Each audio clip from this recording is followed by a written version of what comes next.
Faleminderit. Dëgjoj, besoj. Atëherë i bashkojmë dhe unë falënderimit të drejtueses politike të diasporës për çdo shqiptar në diasporë që ka zgjedhur që me votën e tij të bëjë ndryshimin. Ka një masivitet bashkëdhetarësh tanë, të cilët edhe në kurriz të kohës edhe të angazhimeve të tyre atje gjejnë kohë që të bëjnë atë që ne kemi quajtur një detyrë patriotike, një mision kombëtar të shpëtimit të këtij vendi, duke bërë ndryshimin me votën datën 11 maj dhe ta plotësojnë atë detyrim, le të themi, në raport me shprehjen e vullnetit të tyre. Sikundër i bashkohem 100% shqetësimeve që drejtuesja politike e diasporës ngriti për sa i përket procesit në Greqi, që në ndryshim nga shumë vende të tjera në cilin procesi po ecën normalisht, kryesisht në vende në të cilat DHL-ja, kompania e kontraktuar nga Komisioni Qendror i Zgjedhjeve, ka rrjetin e saj të shpërndarjes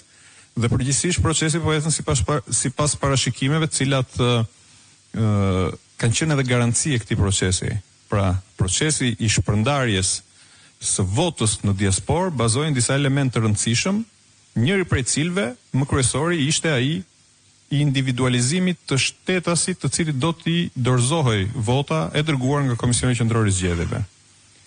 Rregulloria dhe udhëzimi që ka miratuar për këtë qëllim, akti ligjor që ka miratuar Komisioni Qendror i Zgjedhjeve parashikon rregullat detajuara, kontaktimin personal të shtetasit më shumë se një herë, të paktën 3 herë, dhe në rast se shtetasi nuk gjendej, me 3 tentativa, atëherë zarfi qëndronte në pritjen zyrën më të afërt të DHL-s, derisa shtetasi të paraqitej me dokument identifikimi, çka bënte të mundur lidhjen e votës që i dërgohej nga Komisioni Qendror i Zgjedhjeve me shtetasin, cilin e merrte dhe do shprehte vullnetin. Dhe ky ka qenë dhe mbetet elementi garantist i gjithë procesit. Në rastin e Greqisë, për fat keq, duke u nënkontraktuar ky proces në 2 nënkontraktorë të tjerë, Spidex dhe Kurier, duke përdorur pika Bastesh, pika Lojra Shfati kryesisht, procesi ka degraduar në atë fazë sa që nënkontraktorët ja japin zarfet kudo dhe kujt do që paraqitet me një pretendim që zarfet janë ti ose që njeh persona të cilëve do t'u shpërndaj. Jo më larg se 10 minuta përpara se të fillonte ky komunikim me ju, jemi informuar këtu në shtabin qendror të Partisë Demokratike nga 16 shtetas në ishullin Paros në Greqi, të cilët sapo telefonuan shtabin, të cilët mbasi ishin kontaktuar në mënyrë elektronike që zarfi juaj ka mbritur dhe duhet ta tërhiqni në këtë pikë, pra jo vetëm nuk u kishin shkuar në shtëpi, ishin paraqitur të 16 sot për të tërhequr zarfin dhe aty informohen që zarfat e tyre dhe 40-50 zarfe të tjera për gjithë ishullin ishin tërhequr nga një person i vetëm, i cili as ka lënë numër identiteti, as ka firmos për asnjërin nga tyre, thjesht dhe vetëm se ishte shqiptar dhe ka pretenduar se i njihte. Sigurisht janë dhënë udhëzimet e nevojshme të bëhen denoncimet përkatëse në polici, të bëhen denoncimet përkatëse në numrin e komunikimit që DHL-ja ka vënë në dispozicion për çdo shtet, të bëhen komunikimet përkatëse, i kemi udhëzuar nëpërmjet platformës PER të regjistrimit, siç e kërkon Komisioni Qendror i Zgjedhjeve për ta quajtur një ankesë të vlefshme, por kjo për fat keq nuk e zgjidh problemin. Dhe denoncimet të tilla për fat keq nga Greqia po na vijnë për ditë, për të mos thënë po na vijnë në çdo orë. Është një fenomen masiv. I bëjmë thirrje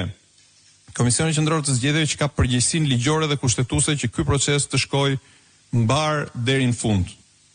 Pavarësisht sfidave të shumta, pjesa më e madhe e cilave janë tejkaluar me vullnetin e mirë të palëve. I bëjmë thirrje përfaqësuesve të DHL-s, të cilët janë të stacionuar në mënyrë të përhershme në Komisionin Qendror të Zgjedhjeve, që ky proces dhe degradimi i tij për sa i përket Greqisë veçanërisht,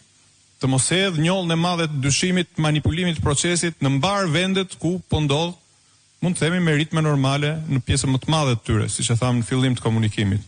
I bëjmë thirrje SPAK-ut, agjencive ligjzbatuese që në bashkëpunim me partnerët e tyre, veçanërisht në Greqi,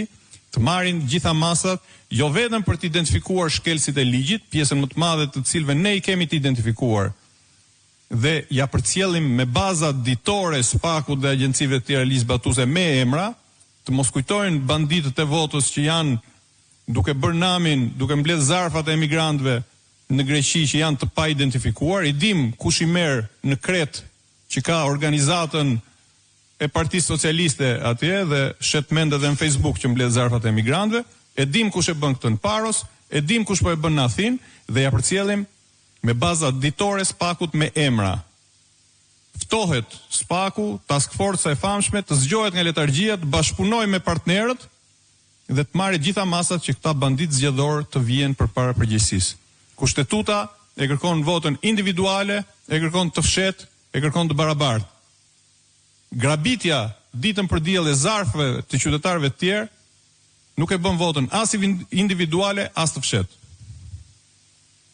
Cënohet parimi kushtetues, hidhen hije të dyshimta për gjithë procesin, veçanërisht në Greqi. Kërkojmë edhe një herë marrjen e masave urgjente. Faleminderit. Nëse Franci keni për diçka vetëm shkurtimisht, faleminderit. Unë thjesht desha t'ju informoj në vazhdim e këtij komunikimi publik që dje në darkë, në mbrëmje,